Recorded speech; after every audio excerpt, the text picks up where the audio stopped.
Car உள்ளவரை, கடல் நீர் உள்ளவரை, பார் உள்ளவரை, பைந்தமிழ் உள்ளவரை திராவிட கட்சிகளுடன் கூட்டணி இல்லை. பாட்டாளி மக்கள் கட்சியின் நிறுவனர் ராமதாசின் இந்த வாசகத்தை அவ்வளவு எளிதில் தமிழ்நாட்டு மக்கள் மறந்துவிட மாட்டார்கள். தேர்தல் சமயத்தில் அதிக விமர்சனங்களுக்கு உள்ளாகும் ராமதாசை தான் இன்றைய கால இளைஞர்களுக்கு தெரியும். ஆனால் வன்னியர் சங்கத்தின் நிறுவனராக இருந்து அவர் நடத்திய 7 நாள் சாலை மறியல் போராட்டம் ஒட்டுமொத்த தமிழ்நாட்டையும் முடக்கி போட்டது. ஒட்டுமொத்த இந்தியாவையும் திரும்பி பார்க்க வைத்தது. அன்று அவர் நடத்திய அந்த ஒரு போராட்டம் 108 சாதிகளுக்கு மிகவும் பிற்படுத்தப்பட்டோர் பட்டியலில் 20 விழுக்காடு இடஒதுக்கீடை பெற்றுக் கொடுத்தது. அன்று ராமதாஸ் தொடங்கிய அந்த போராட்ட பயணம் இன்றும் முடியவில்லை. அனைத்து அரசியல்வாதிகளும் சென்னையிலிருந்து அரசியல் செய்யும் போது இவர் திண்டிவனத்தின் தைலாபுரம் தோட்டத்தில் இருந்து தமிழ்நாட்டு அரசியலில் களமாடிக் கொண்டிருக்கிறார். யார் இந்த ராமதாஸ்? அவர் சாதித்ததுதான் என்ன?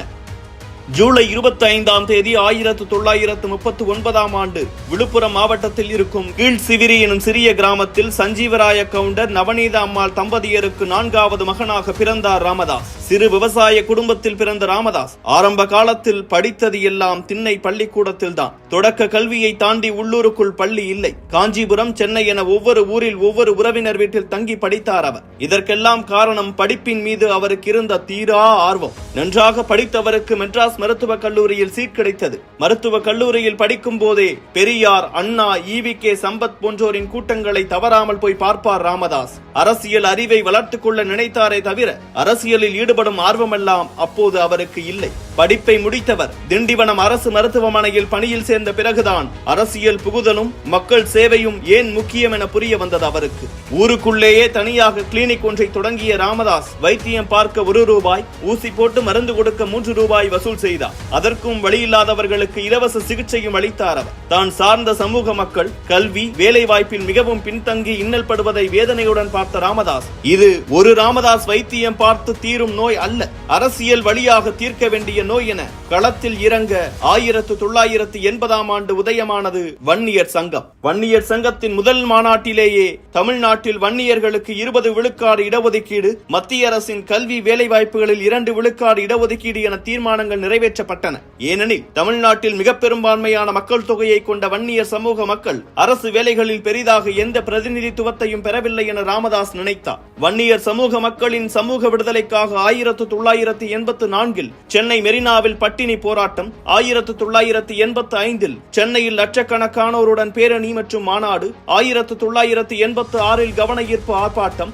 பட்டை நாம போராட்டம், எம்ஜிஆருக்கு கருப்பு கொடி காட்டும் போராட்டம் என பல்வேறு போராட்டங்களையும் முன்னெடுத்தது வன்னியர் சங்கம். ஆனால் முதலமைச்சராக இருந்த எம்ஜிஆர் ராமதாசையோ அவரோடு சேர்ந்து நடக்கும் போராட்டங்களையோ பெரிதாக கண்டுகொள்ளவே இல்லை.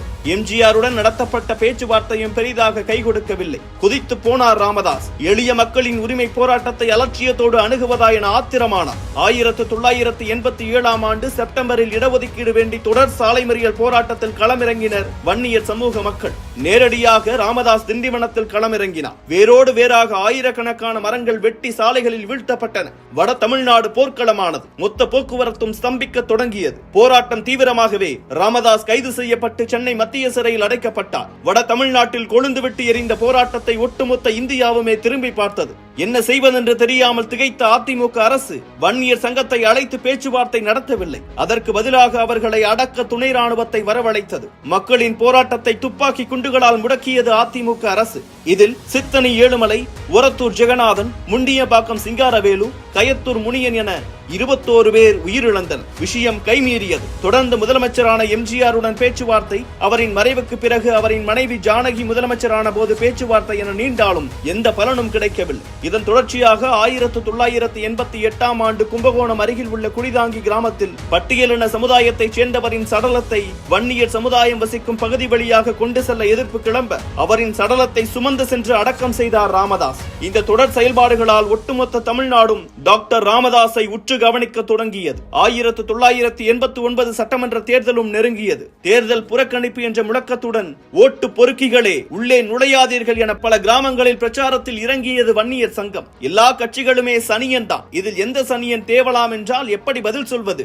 இன்றைக்குள்ள அரசியல் சூழலில் புத்தியுள்ள மக்கள் ஓட்டுச்சாவடிக்கு போக மாட்டார்கள் என பேட்டி கொடுத்தார் ராமதாஸ். உண்மையில் அதுதான் நடந்தது. வட மாவட்டங்களில் பல வாக்குச்சாவடிகளில் ஒருவர் கூட வாக்களிக்கவில்லை. அத்தேர்தலில் திமுக வெற்றி பெற்று ஆட்சிக்கு வந்தது மிகவும் பிற்படுத்தப்பட்டோர் என்ற தனிப்பிரிவை உருவாக்கி வன்னியர் சமூகம் உட்பட 108 சமூகங்களுக்கு கல்வியிலும் வேலைவாய்ப்பிலும் இடஒதுக்கீட்டை வழங்கினார் கலைஞர். இதற்கு பிறகுதான் ராமதாசுக்கு அரசியல் ஆசை துளிர்பட தொடங்கியது. ஓட்டு பொறுக்கிகளே உள்ளே நுழையாதீர்கள் என எந்த ராமதாஸ் சொன்னாரோ அதே ராமதாஸ் 1989 ஜூலை 16ஆம் தேதி 10 லட்சம் மக்கள் முன்னிலையோடு பாட்டாளி மக்கள் கட்சியை தோற்றுவித்தார். திணறியது சென்னை மட்டுமல்ல, ஒட்டுமொத்த அரசியல்வாதிகளும் தான். அந்த மேடையிலேயே 3 வாக்குறுதிகளையும் அளித்தார் ராமதாஸ். அது, நான் எந்த காலத்திலும் சங்கத்திலோ அல்லது கட்சியிலோ எந்த ஒரு பதவியையும் வகிக்க மாட்டேன். அடுத்ததாக, சங்கத்தின் பொதுக்கூட்டங்களுக்கும் பொது நிகழ்ச்சிகளுக்கும் எனது சொந்த செலவில் தான் வந்து போவேன். ஒரு காலகட்டத்தில் என்னிடம் காசு இல்லாமல் போனால் நான் ஓய்வு எடுத்துக் கொள்வேனே ஒழிய ஒருபோதும் மற்றவர் செலவில் வந்து போக மாட்டேன்.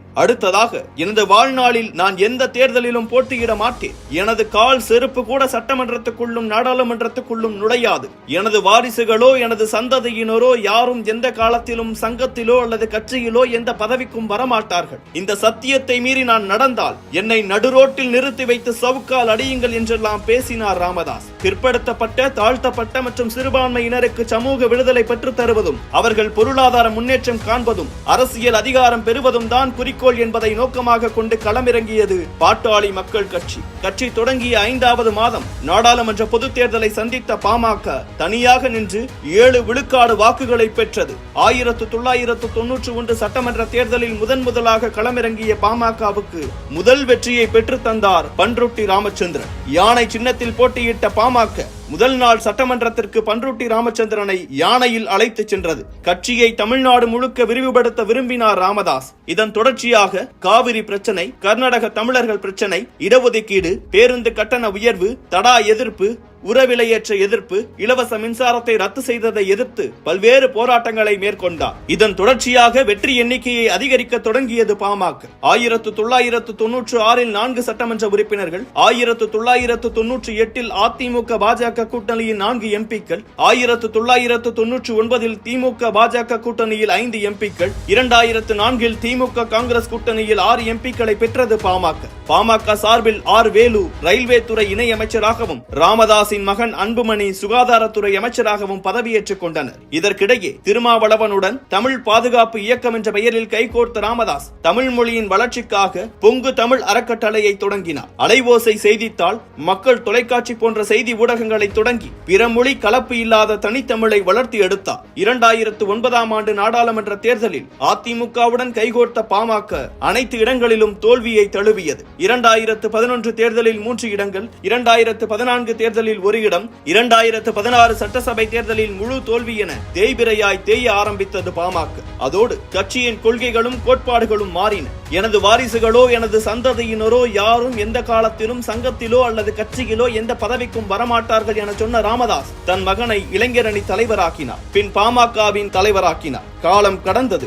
1991-96 செய்தது ஊழல், 2001 2006 காலகட்டத்தில் செய்தது ஊழலோ ஊழல். அதன் பிறகு 2011 முதல் தற்போதைய அதிமுக அரசில் நடப்பது இமாலய ஊழல். ஜெயலலிதாவுக்கு மணிமண்டபம் கட்டும் எடப்பாடி பன்னீர்செல்வம் தலைமையிலான பினாமி அரசின் ஊழல்களை மறைக்க முடியாது, அதனால் ஏற்பட்ட பாவங்களை கழுவ முடியாது என்றெல்லாம் பேச தொடங்கினார் ராமதாஸ். ஒருபடி மேலே போய் ஆளுநரிடம் அதிமுகவின் ஊழல் பட்டியலை வாசித்து காட்டினார் அன்புமணி. ஆனால் 2019 நாடாளுமன்ற தேர்தல் வந்ததும் பாமகவுக்கு 7 தொகுதிகளை வாங்கிய ராமதாஸ் தன் மகனை மாநிலங்களவை எம்பியாக்கி அழகு பார்த்தார். இதைத் தொடர்ந்து 2021 சட்டமன்ற தேர்தலில் அதிமுக கூட்டணியில் இடம்பெற்ற பாமக 5 இடங்களில் மட்டுமே வெற்றி பெற்றது.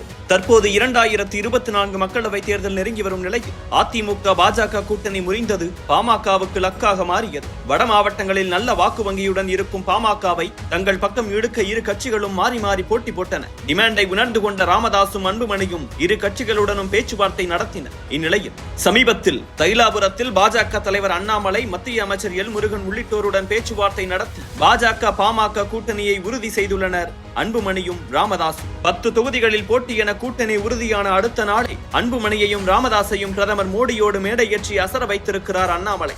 மாம்பழ நிறத்தில் மோடிக்கு சால்வை அணிவித்து மக்களவை தேர்தல் பிரச்சாரத்தை அபிஷியலாக தொடங்கி இருக்கின்றனர் ராமதாசும் அன்புமணியும்.